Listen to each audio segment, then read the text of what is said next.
जय हिंद दोस्तों। आज हम लोग चर्चा करेंगे हरित क्रांति के बारे में। आखिर हरित क्रांति भारत में क्यों लाया गया।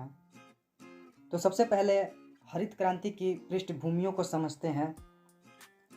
तो जब सेकेंड वर्ल्ड वार चल रहा था उसी दौरान 1943 में बंगाल में भयानक अकाल पड़ गया था।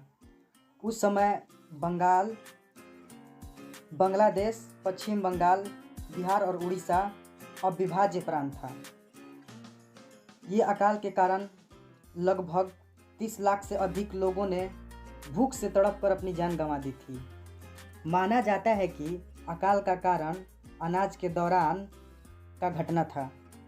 हरित क्रांति 1960 के दशक में नॉर्मन बोरलॉग द्वारा शुरू किया गया एक प्रयास था। इन्हें विश्व में हरित क्रांति के जनक के रूप में जाना जाता है। भारत में हरित क्रांति का नेतृत्व मुख्य रूप से एम.एस. स्वामीनाथन ने किया। यदि देश में हरित क्रांति नहीं आती तो लाखों लोग भूख से मर जाते हैं। तब भारत को शिप टू माउथ अर्थव्यवस्था के रूप में जाना जाता था।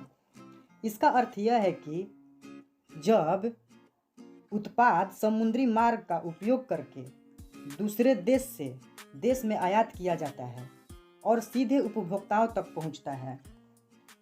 क्योंकि देश PL 480 स्कीम के तहत अमेरिका से 10 मिलियन टन खाद्यान्न का आयात करता था और भारत के पास इसके भुगतान के लिए पर्याप्त विदेशी मुद्रा नहीं थी। PL 480 स्कीम क्या था? PL का फुल फॉर्म होता है पब्लिक लॉ। यह एक अमेरिकी कानून था जो अमेरिकी राष्ट्रपति को देश की अतिरिक्त गेहूं को रियासत पर निर्यात करने के लिए अधिकृत करता था। स्थिति इतनी गंभीर हो गई थी कि तत्कालीन प्रधानमंत्री लाल बहादुर शास्त्री ने भारत से सप्ताह में एक समय का भोजन नहीं करने और देश की रोटी सहित विभिन्न गेहूं उत्पाद शादी की पार्टियों में नहीं परोसने का आह्वान किया था। 1947 से ही कृषि योग्य भूमि के क्षेत्रफल को विस्तारित किया जा रहा था, लेकिन यह अनाज की बढ़ती मांग को पूरा करने हेतु पर्याप्त नहीं था। हालांकि वर्ष 1947 में आज़ादी के बाद 1967 तक सरकार द्वारा बड़े पैमाने पर कृषि के क्षेत्र के विस्तार पर ध्यान केंद्रित किया गया, लेकिन देश की जनसंख्या वृद्धि खाद्यान्न उत्पादन की तुलना में बहुत तेजी से बढ़ती जा रही थी।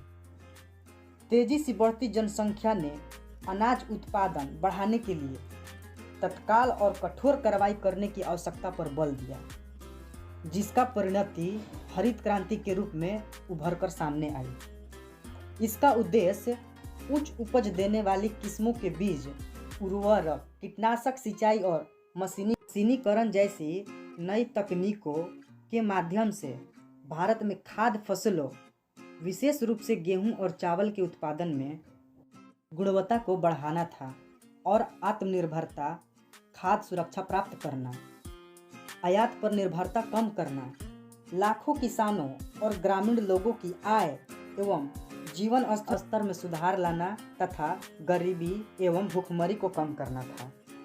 हरित क्रांति से भारत में अनाजों की बेतहाशा वृद्धि हुई और 1967 से लेकर 1978 की अवधि में हरित क्रांति भारत को अनाज की कमी वाले देशों की श्रेणी से निकालकर विश्व के अग्रणी कृषि देशों की श्रेणी में परिवर्तित कर दिया। आशा करता हूं दोस्तों कि ये वीडियो आप लोगों को पसंद आई होगी। धन्यवाद।